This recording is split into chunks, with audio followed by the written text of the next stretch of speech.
Well, good morning. Have you been enjoying the conference so far? It's extraordinary. Let's show our organizers and visionaries a little bit of love and an incredible staff. You can feel the heart, yes. It's an honor and it's a privilege to be asked to come back here again. So my topic today is our greater yet to be. And what I'd like to do is just to give you a little bit of context about the constructs that I'm going to be using and the constructive frameworks that my talk is going to be around. One, I'm not going to be describing it as science and duality. It's no judgment against the conference or what's happening here. But I don't want to set up a duality between science and non-duality, that it's all one thing. And I'm looking at science not so much as science and non-duality, but the science of non-duality. That the way that the universe is organized, that there is a unitary presence that's there. And what science does is it helps us to codify that. It helps us to see it, but it's not something separate from it. You're probably not going to hear me use the term non-duality because I don't want you focused on what it's not. We're going to focus on what it is. That the non-duality is really a state of oneness. So you'll hear me use the term oneness and synonymous with non-duality. You'll also hear me use the word wholeness, just slightly different nuances on that. When I'm speaking of the oneness, I'm speaking of that unitary presence, that energy field, that consciousness that manifests itself into substance out of which we all come. One unified, unitary field. However, within this oneness, there's also a wholeness. And the wholeness is a place of integration. It's a place where it's all brought together. You'll see me moving from the micro to the macro because they are the same thing. It's just a difference of gradation and scale. And I find that too often we treat these principles that we speak of as though they are different for different circumstances and different in regards to size. So I might say, well, yes, I can use this principle for my health. Oh, but this is the mortgage. Or, yeah, this might work for interpersonal relationships, but what about politics? Okay. And what I would ask you to do is the moment that you start to hear yourself say, but, you know, we're getting into non-duality. We're getting into the duality. That the moment you are taking any of the principles that you know and looking for exclusions, looking for places where it doesn't work, then you're training yourself to get into duality. Instead, we want to look at the and. The and. How does it all, in fact, come together? That being said, our greater yet to be. Our greater yet to be. You know, I want us to come at this like scientists do, in the sense that scientists are explorers. Scientists are willing to question what it is that they think that they already know. Scientists are willing to admit ahead of time that no matter how much it is that we think that we know, there's always more to be known. And a willingness, even if it's painful at times, to kind of pry our fingers off the constructs, to pry our fingers off the paradigms, to pry our fingers off the pre-concepts that we have known before. Because there is this expectation that as we mature, as we grow, we're going to learn more. I want us to apply that same kind of open-ended, adventurous spirit to who we are as a species. That no matter how much it is that we think that we know about ourselves, we don't know it all yet. I find it interesting that when people want to talk about human nature, they'll go to the past. They'll go to how they think civilizations were in the beginning. They'll go to their concept of Darwinian theory. They'll go back to the most Neanderthal ways in which human beings showed up as the evidence of what is human nature, as opposed to what we do in science, where we're always looking forward. We're always looking to what else hasn't been discovered yet. What other capacities are there? What other potentialities are there? So I'm not saying anything that's going to negate where we've already been, but what I am saying is that if we are going to experience our greater yet to be, we have to let that go. We have to be willing to have, the Buddhists call it beginner's mind. Beginner's mind. Jesus in Scripture is quoted as saying, you have to come as a little child. Not in an immature way, but with this adventurous, exploratory of who are we and what really are our capacities. This wholeness, this unitary presence, this way that we are so much more than what it is that we think that we are. When I spoke last year, my topic was non-duality, the inconvenient truth. The inconvenient truth. That I personally am not here to simply theorize.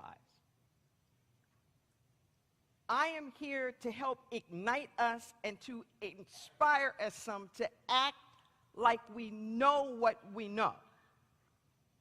Because if there really is all of this non-duality, why don't our lives look like it?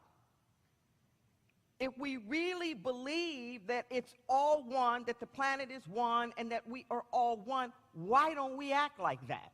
Why don't we act like that in our everyday lives, and why are we not organized that way? I have this series out called Letters from the Infinite, published by Sounds True. And I get these incredible downloads. They're in the form of a letter.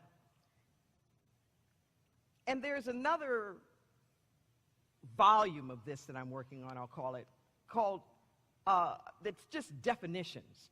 Definitions of these spiritual qualities, these scientific principles that we speak of that are really the essence of our existence and the essence of our very beingness.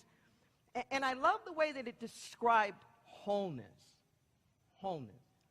It describes wholeness as the place where our presence resides in unencumbered integration. Where our presence abides. Where our presence abides in unencumbered integration. I thought that was just juicy. Our presence, everything about us abides. We have a residence, but I contend that we don't really live in our residence. We go there, we eat there, we sleep there, we change clothes there, we bathe there, we have our stuff there, and we do all that kind of stuff. But most of us are outside of our residence more than we're inside of it. So on a day-to-day basis, we're really like living someplace. We're abiding someplace. And this abiding is us. It's like where we dwell. Where we dwell. We take us with us wherever it is that we go. So where does your presence abide? Does your presence abide in Facebook? Does it abide in the dramas and the troubles du jour? Does it abide in your work? All-consuming? Where is this that the totality of your being is in? I like this idea of an unencumbered integration. unencumbered. To me, that's the biggest problem right now, is that we are too encumbered. We're too encumbered. We are saddled. We are strapped with trauma. We are strapped with bigotry and biases. We are strapped with all kinds of institutionalized ways of being that don't reflect our oneness. We are encumbered with too many things that are liens upon us. I used to be a lender. I used to be an institutional lender in real estate with Prudential in Los Angeles. So this idea of an encumbrance, I really get it. The most popular encumbrance that we know of is a mortgage. Okay? And what a mortgage basically says is that there's a lien. It's not free and clear. You may hold the title, but somebody else has the deed. You can't just do anything with it. You got to pay up. You got to pay up. And there's a way in which we have allowed our very beingness to become encumbered. The debt, so to speak, isn't just a financial debt. There's emotional debt. There's psychological debt. There is societal debt. And what we have to do is we have to learn to unencumber ourselves so that we can experience our integration. This integration is, in fact, a wholeness. The root of the word integration is integer, which means whole. Remember in math, the counting numbers, 1, 2, 3, 4. No fragments, no fractions.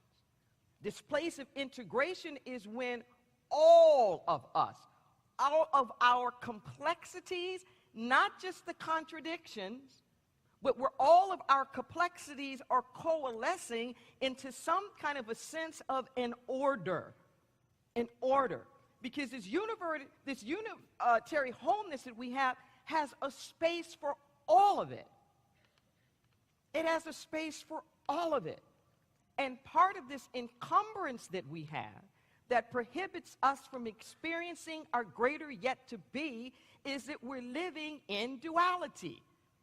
We're living in duality. We're living in duality even when we say we're living in non-duality. I remember last year when I was here, I was using Martin Luther King Jr.'s I Have a Dream speech. And I said, if you really, really listen to that speech, it's a very deep speech. It is quite a commentary and, in fact, an indictment about our nation and the promissory note that we have given to certain groups of people that is returning non-sufficient funds. And saying, that's unacceptable. That's unacceptable because the coffers of this nation has to be available for everyone. And in this dream that he says that he has, this dream is that he says he sees the sons and the daughters of slaves and slave owners walking hand in hand together. Let that sink in for a moment. Walking hand in hand together. And I asked the question, do you see your kids walking hand in hand together with the sons and the daughters of the alt-right? Can you imagine the sons and the daughters of Holocaust survivors walking hand in hand with the sons and the daughters of Nazis? Can you imagine this? And if we cannot imagine this, then what is our dream? People say, well, how can I do this? How can I do this?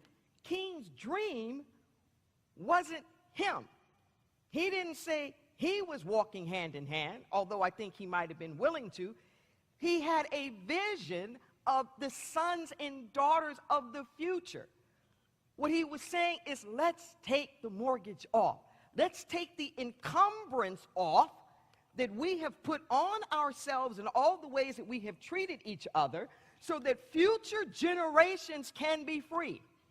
So that future generations can be free to move beyond the history that we've created. The future generations can move beyond and be able to actually experience the oneness that maybe we didn't do before, like I said, in the past, but not keep putting the past up as the precedent for the future. There is a greater yet to be. There is a greater yet to be. But we will never know it if we keep sticking to our precognitive commitments. We are creatures of habit. The thoughts that fire together, wire together. So our whole little neural synapses in our brains keeps getting reinforced and reinforced and reinforced in this notion of the duality. But we can break free from it. We can, but it won't happen unless we do it deliberately. If we do not change where we are going to wind up where we're headed.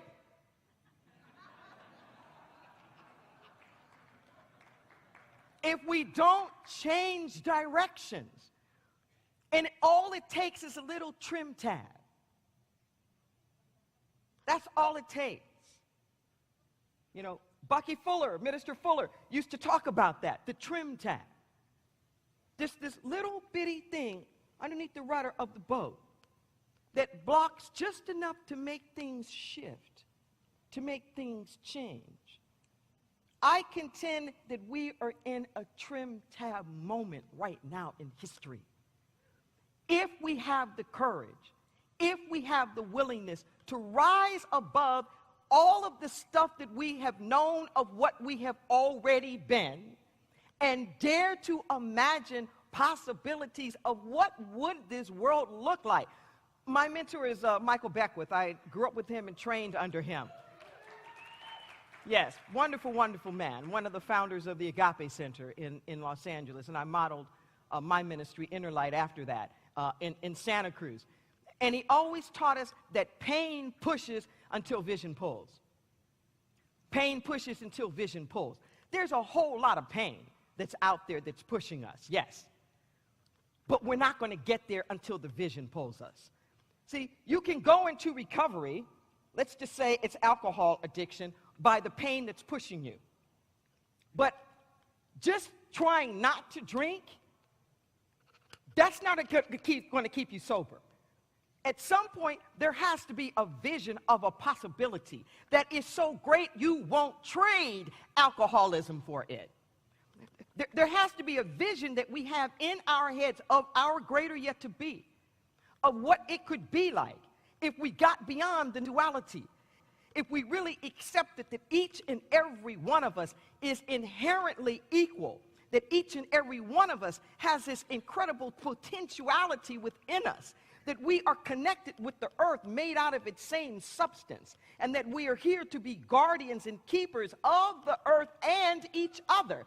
If we can have a vision of a possibility that makes us rise above all of the precedents of the past, where we live in possibility consciousness, not probability theory.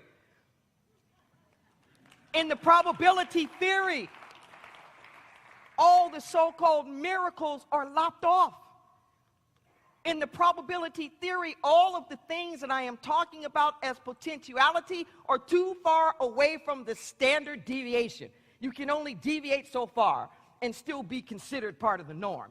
I'm talking about what's natural within us beyond all norms. Beyond all norms. And if you could imagine for a moment 7 billion people on the planet unencumbered by poverty and war and oppression and all of the other things that keep us down. Can you imagine the genius unleashed of 7 billion people? That's our greater yet to be. That is the adventure that I invite us to come into. Dare to see more than what has been. Thank you very much.